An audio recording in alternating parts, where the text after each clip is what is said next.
My name is Victoria Winters.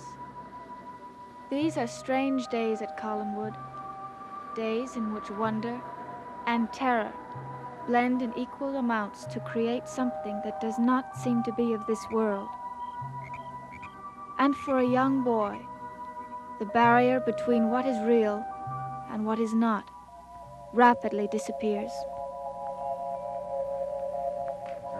Josette! Josette, please appear.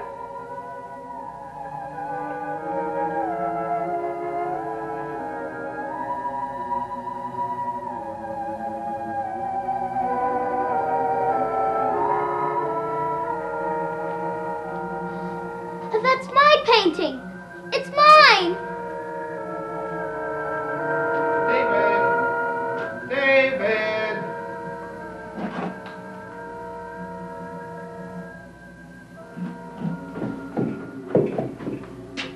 David, I've been looking for you. What is it? What's the matter, David? Where is it? What happened to it? What happened to what? My painting, it's gone. What, the picture's still there? Not that one. The other one, my painting. Now calm down, take it easy. They're always taking it away from me. But it's mine, mine. What picture? The picture of my mother. And now me too. It was there where Josette is. When you called, I turned around. And they must have taken it away again. David, nobody's taken anything out of this room. You and I are the only ones who've been here. Well, didn't you see it? I saw no picture of you and your mother. None at all.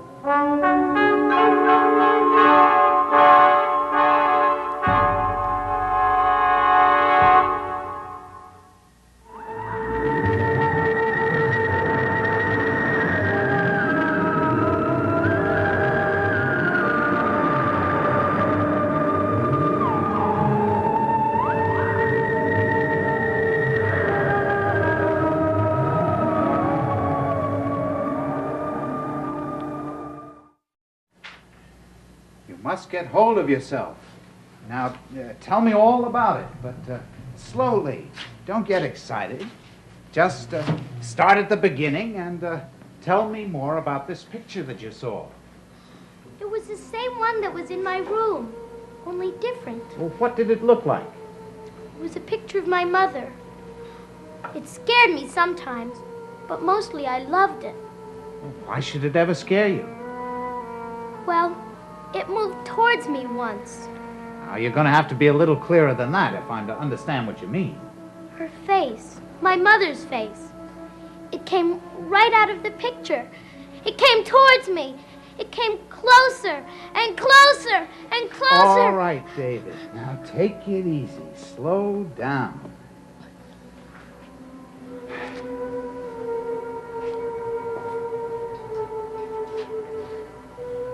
How do you feel now? Better, thanks. Well, why don't you tell me a little bit more about this picture? It was my mother, and there was a whole lots of fire all around her. Fire? Yes, behind her, all around her.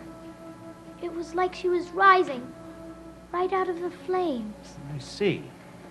Is that all? There was one other thing. It looked like it wasn't finished. How do you mean? Well, there was a space that was empty. It was like something belonged there, but it was left out. But it was different today.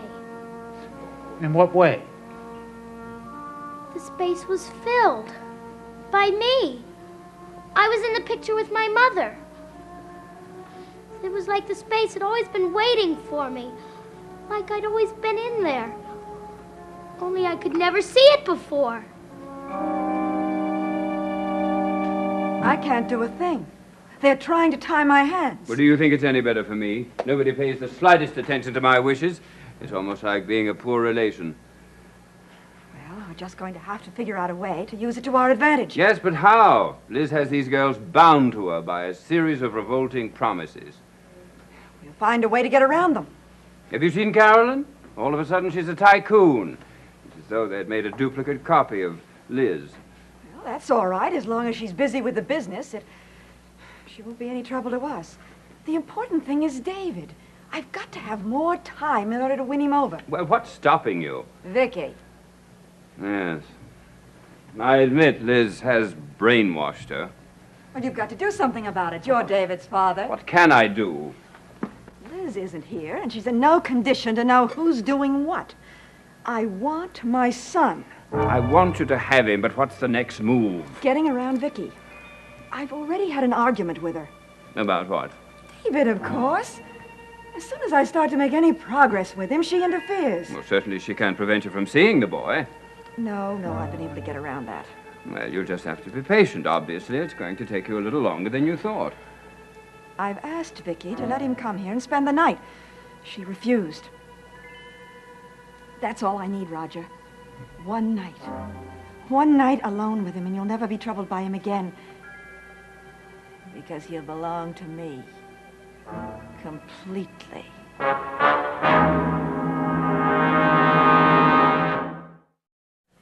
Yes, I think that would be a very good thing. Let David spend the night with you, and then he would get used to your taking care of him. Exactly. Well, why not? What about Vicky? Oh, well, I'll take care of Vicky. And Liz?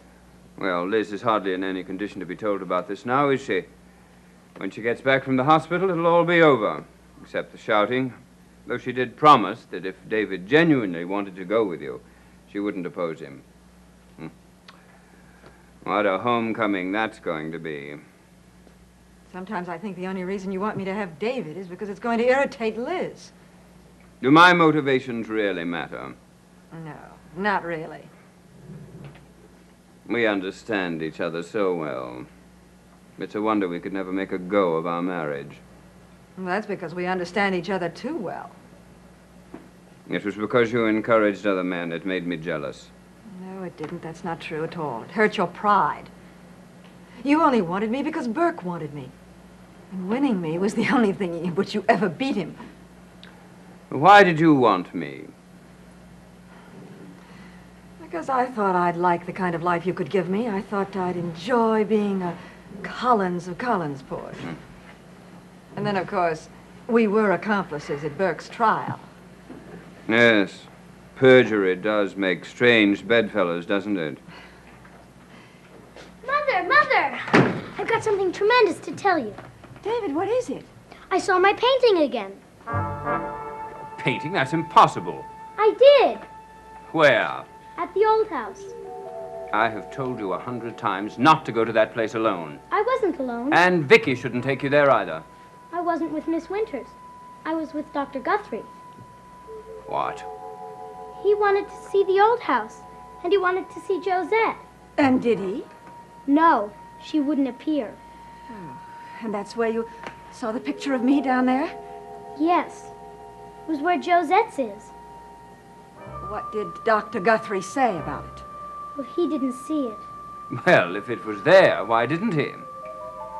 Well, I was standing in the room alone, and then he called me and it disappeared. Well, how did you feel about that? I really felt awful. I felt even worse than when they first took it away from me. I felt like crying. I'm sure I would have if Dr. Guthrie hadn't been there. That settles it. I'm going to have a talk with the good doctor. It's not his fault. Where is he now? I guess he's at the old house. Well, that's where I'm headed for. Roger. Yes. Did you mean what you said about arranging for David to spend the night here? I've already told you yes. Fine. That's all I wanted to know.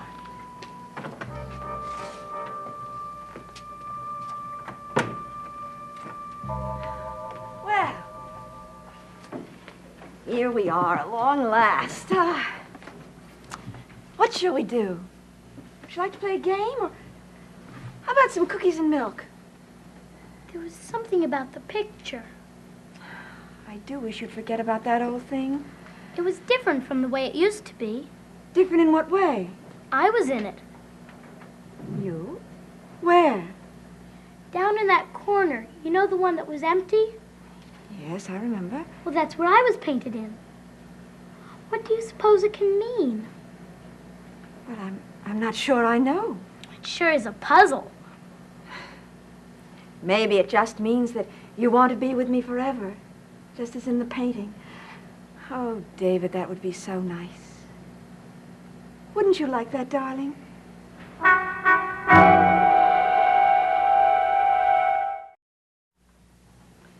You would like to spend the night here, wouldn't you?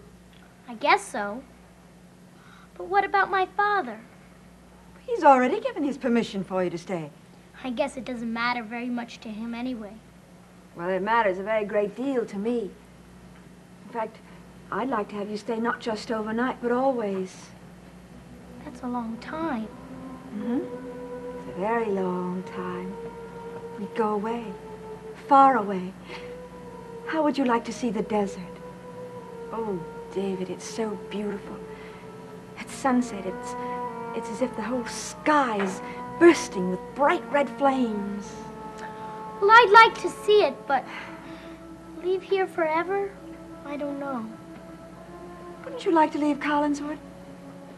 Oh, there's so many things to see, so much to do that you can't do here. There's a whole world. Well, I'd miss Aunt Elizabeth. Yes, but she has her child, Carolyn, and I'd like to have mine, you. But what about Miss Winters? What would become of her? Miss Winters is a strong, healthy girl, and someday she'll marry and have children of her own. But until then, she'll lose her job. She'll find another one, where there'll be another little boy that she'll have to love just as much as you. Not as much.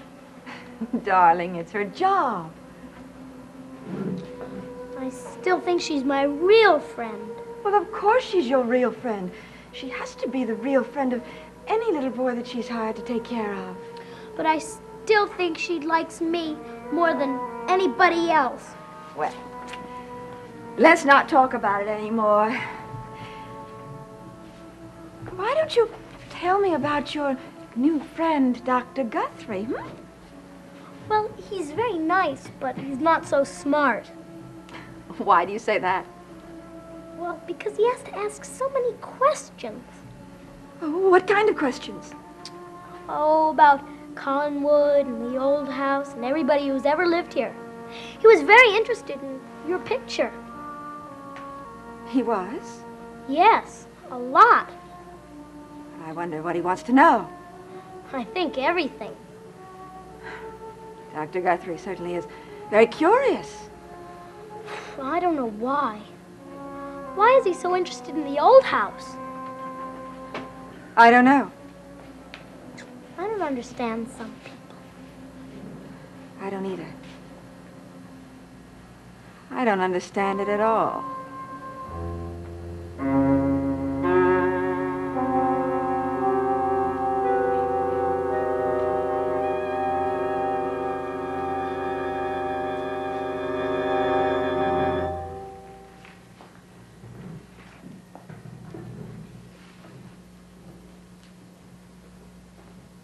I see you're as interested in our ancestors as you are in us.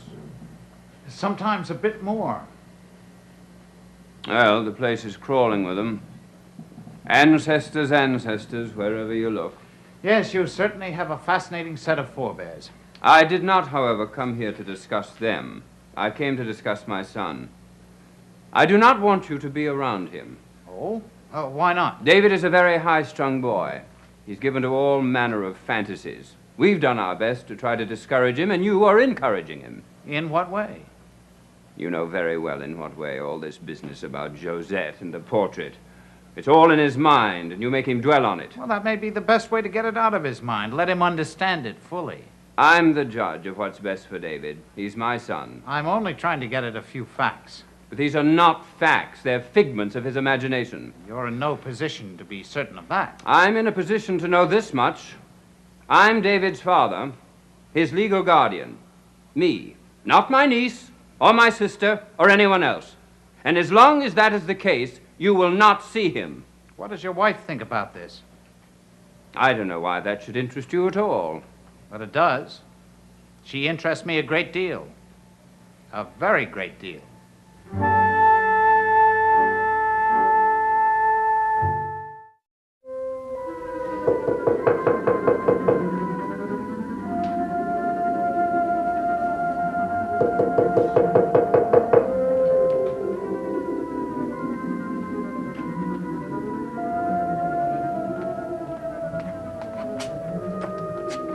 Mrs. Collins? Yes. Hello, I'm Peter Guthrie.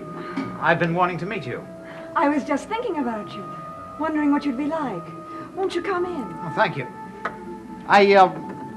Well, actually, I was looking for David. He just left. Oh, Do come in for a moment and sit down. thank you. David has told me so much about you. And me about you. But you're not at all what I expected. Really? What did you expect? Well, I'm not sure, but it's not you. But then, children rarely mention how lovely their parents are. They think about it, but they don't talk about it. At least not to other adults. Well, it's very kind of you to spend so much time with David. I'm glad to do it. He's a very nice boy. Yes, I think so. And also a very imaginative one. In what way? Oh, well, all this business about my portrait and Josette. Oh, yes, of course, that's true. Of course, you can't blame him growing up in a place like this all by himself. It's a beautiful place. Oh, yes, it is. But so much more a part of the past rather than the present that it's not surprising that he believes in ghosts. Do you? No. Well, what do you believe in? Well, if so inclined, I believe in times gone by. I believe that the events of the past can be haunting enough without conjuring up spirits about it. Well, it isn't exactly as if David had been alone. He had his father. Yes, well, Roger was never really a father to him. In fact, he's the bigger baby of the two. I heard you were separated. Well, even when we were together, we were separated. You see, I had a great rival for Roger's affections. Roger himself. He won out. I never could think as much of him as he thought of himself. I don't know why I'm telling you all this. I'm interested. Perhaps it's because I would like for us to be friends. Well, I would like that too. Well, then, shall we make a stab at it? Yes, let's. For David, if for no other reason. I think you're right. He has very few people in this world. Of course, there's your sister-in-law, Mrs. Stoddard. Yes. She's raised a child of her own, of course, and I don't think that she had the patience to start all over again with mine. You sound as if you're not too fond of her. Well, I tried very hard to be fond of her in the beginning, but she wouldn't let me. You see, she didn't think that I was good enough for Roger. No, that's not quite right. Roger didn't count. Actually, she didn't think I was good enough to be a Collins. Well, then perhaps you won't be too sorry if she's away for a while. I am always sorry when someone is ill, Doctor, aren't you? And such a strange illness. What do you make of it? Well, I'll leave making anything of it to you, after all. That's your business. I've never seen anything like it. Not in this world. Are there any other worlds? There might be. What an interesting observation. We must discuss it sometime. Haven't you ever considered the possibilities of another world? Well, let me put it this way. I feel that the possibilities of things in this world are so infinite that it's difficult to conceive of another. What an interesting observation. We must discuss it sometime. Are you going to be around long enough for us to have our discussions? Well, that depends on how soon I get to the bottom of your sister-in-law's illness. Uh-huh. Well, I wish I could be of some help. Well, you may be. You very well may be. Well, not if you go on looking at other worlds. Because I am strictly part of this one. But as you've just commented, the possibilities of this world are infinite.